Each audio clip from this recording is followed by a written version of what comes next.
നിയമസഭാ തെരഞ്ഞെടുപ്പിൽ കേരളത്തിൽ അടിത്തട്ടിൽ പ്രചാരണം ശക്തമാക്കാൻ BJP ദേശീയ നേതൃത്വം. വികസിത കേരളത്തിനായി BJP എന്ന വിഷയത്തിൽ ഈ മാസം 12, 13 തീയതികളിൽ ഡൽഹിയിൽ ശില്പശാല സംഘടിപ്പിക്കും. ഇതിനിടെ തിരുവനന്തപുരം കോർപ്പറേഷൻ കൗൺസിലേഴ്സ് ഉൾപ്പെടെ ഇന്ന് ഡൽഹിയിലേക്ക് യാത്ര തിരിക്കും. ബൽറാം നെടുങ്ങാടി ഡൽഹിയിൽ നിന്ന് വിവരങ്ങളുമായി ചേരുന്നു. ബൽറാം, ആദ്യം ഡൽഹിയിലെ കാലാവസ്ഥ മെച്ചപ്പെട്ടു എന്ന് തോന്നുന്നു. എന്താണ് വിവരം? അത് കഴിഞ്ഞാൽ വാർത്തയിലേക്ക്.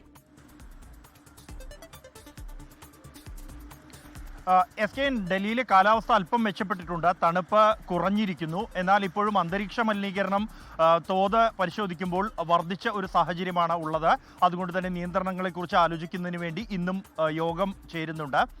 വാർത്തയിലേക്ക് വരികയാണെങ്കിൽ, കേരളത്തിൽ ഈ വികസിത് ഭാരത് 2047 എന്ന BJPയുടെ ലക്ഷ്യം, അതിലേക്കായി വികസിത കേരളം എന്ന മുദ്രാവാക്യം ലക്ഷ്യം വെച്ച് കേരളത്തിൽ ഇത്തവണ തെരഞ്ഞെടുപ്പിനായി അടിത്തട്ടിൽ പ്രചരണം ശക്തമാക്കാനുള്ള ഒരു തീരുമാനത്തിലാണ് BJP ദേശീയ നേതൃത്വം ഉള്ളത്. ഇതിൻ്റെ ഭാഗമായി കേരളത്തിൽ നിന്നും ഈ കഴിഞ്ഞ തദ്ദേശ തെരഞ്ഞെടുപ്പിൽ വിജയിച്ച 70 ജനപ്രതിനിധികൾക്ക് പ്രത്യേകം ഒരു ശില്പശാല ഡൽഹിയിൽ വെച്ച് സംഘടിപ്പിക്കുന്നുണ്ട്.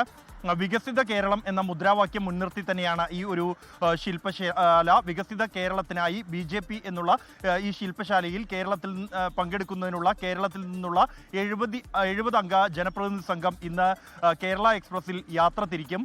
ഫെബ്രുവരി 12, 13 തീയതികളിൽ BJP ദേശീയ ആസ്ഥാനത്ത് വെച്ചായിരിക്കും ഈ ശില്പശാല. കേരളത്തിൽ നിന്ന് എത്തുക സംസ്ഥാന ജനറൽ സെക്രട്ടറി S. സുരേഷിന്റെ നേതൃത്വത്തിലുള്ള സംഘമാകും. ഇതുകൂടാതെ സംസ്ഥാന BJP അധ്യക്ഷൻ രാജീവ് ചന്ദ്രശേഖർ, മുൻ അധ്യക്ഷന്മാരായ K. സുരേന്ദ്രൻ, കുമ്മനം രാജശേഖരൻ, കൂടാതെ 4 സംസ്ഥാന ജനറൽ സെക്രട്ടറിമാർ അടക്കമുള്ളവർ ഈ ഒരു ശില്പശാലയിൽ പങ്കെടുക്കുന്നുണ്ട്. ഇതോടൊപ്പം തന്നെ വികസിത കേരളം എന്ന മുദ്രാവാക്യം മുൻനിർത്തി കേരളത്തിലെ അടിത്തട്ടിൽ മണ്ഡലം തലത്തിൽ തന്നെ പ്രചരണം നടത്താനുള്ള ഒരു നിർദ്ദേശമാണ് BJP ദേശീയ നേതൃത്വം ഇതിനകം തന്നെ നൽകിയിരിക്കുന്നത്. മേഖലാ അടിസ്ഥാനത്തിൽ മുതിർന്ന നേതാക്കൾ നയിക്കുന്ന വികസിത കേരള യാത്രകൾ സംഘടിപ്പിക്കും.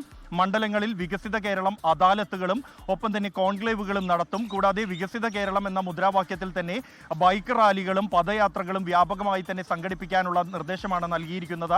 ഫെബ്രുവരി 15 മുതൽ തന്നെ ഈ തെരഞ്ഞെടുപ്പ് പ്രവർത്തനങ്ങൾ ഊർജിതമാക്കാനുള്ള ഒരു നിർദ്ദേശമാണ് സംസ്ഥാനത്ത് ദേശീയ അധ്യക്ഷൻ നിബിൻ നബി സന്ദർശനം നടത്തിയ ഘട്ടത്തിൽ സംസ്ഥാന നേതൃത്വത്തിന് നൽകിയിരിക്കുന്നത്.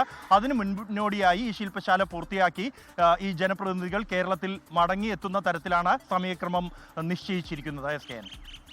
ലോകത്തെവിടെയായാലും ഏത് സമയത്തും 24 വാർത്തകളും ഓഗ്മെന്റഡ് റിയാലിറ്റി പാക്കേജുകളും എക്സ്പ്ലെയിനറുകളും വിശദമായി കാണാൻ ഞങ്ങളുടെ YouTube ചാനൽ നിങ്ങൾക്ക് സബ്സ്ക്രൈബ് ചെയ്യാം.